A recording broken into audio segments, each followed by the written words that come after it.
വീടിൻ്റെ തൊട്ടടുത്ത് ഇന്ത്യയിൽ തന്നെ ബെസ്റ്റ് മന്തി സെർവ് ചെയ്യുന്ന നെഹദി മന്തി വന്നിട്ട് ഞാൻ പോയില്ലെങ്കിൽ എങ്ങനെയാണ് അല്ലേ?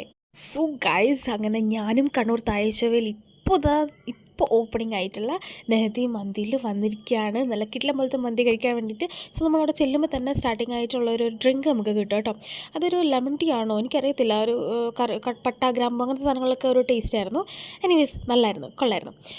ആൻഡ് നല്ല തിരക്കായിരുന്നതുകൊണ്ട് തന്നെ നമ്മൾ ആദ്യം പോയി നമ്മുടെ പേര് രജിസ്റ്റർ ചെയ്യണം. എന്നിട്ട് ടൈം ആകുമ്പോൾ, അതായത് സീറ്റ് അവൈലബിൾ ആയി വരുന്നതിനനുസരിച്ചാണ് നമ്മളെ പേര് വിളിക്കും. അതിനനുസരിച്ചാണ് നമുക്ക് അതിൻ്റെ ഉള്ളിലേക്ക് കയറാൻ പറ്റുള്ളൂ.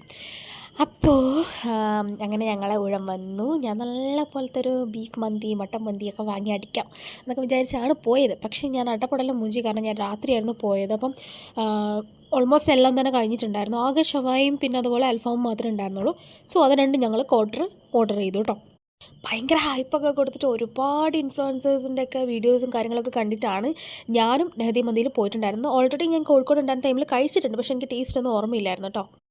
ആൻഡ് ആ ഒരു ഹൈപ്പ് ഇപ്പോഴും കിട്ടണമല്ലോ. സോ ഞാൻ കഴിച്ചിട്ട് എൻ്റെ ഒരു പേഴ്സണൽ അഭിപ്രായം എന്താണെന്ന് വെച്ചിട്ടുണ്ടെങ്കിൽ കൊള്ളാം, പക്ഷേ റൈസിന് വെച്ചിട്ട് ഫ്ലേവർ കുറഞ്ഞിട്ടുണ്ടോ എന്നൊരു ഡൗട്ട് ഉണ്ടായിരുന്നു കേട്ടോ. പിന്നെ പറയുകയാണെങ്കിൽ അതിൻ്റെ ഉള്ളിൽ ഓൾമോസ്റ്റ് എല്ലാ സീറ്റും ഫുള്ളാണ്. അത്രയ്ക്കും ആളുണ്ട്, ഒരുപാട് ആൾക്കാർ. എനിക്ക് തോന്നുന്നു ഈ വീഡിയോസും കാര്യങ്ങളും കണ്ടിട്ട് തന്നെ ആയിരിക്കും കൂടുതലും ആൾക്കാർ വന്നിട്ടുണ്ടാവേണ്ടത്. റൈസിൻ്റെ ഫ്ലേവർ കുറവാണെങ്കിലും മയോണൈസും സാലഡും ഒക്കെ കൂട്ടിയിട്ട് അടിക്കുമ്പോൾ വലിയ കുഴപ്പമില്ല. ആൻഡ് അതിൻ്റെ കൂടെ തന്നെ ഞാനൊരു ഗ്രേപ്പ് ലൈമും കൂടെ ഓർഡർ ചെയ്തിട്ടുണ്ടായിരുന്നു, അതും കൊള്ളായിരുന്നു. ആൻഡ് ഇതിൻ്റെ ആംബിയൻസ്, അതായത് നെഹദി മന്തിൻ്റെ പുതിയ ഔട്ട്ലെറ്റിൻ്റെ ആംബിയൻസ് പറയാതിരിക്കാൻ വയ്യ, അടിപൊളിയാണ് കേട്ടോ. കിഡു ലുക്കാണ് അതിൻ്റെ ഉള്ളിലെല്ലാം കാണാൻ വേണ്ടിയിട്ട്.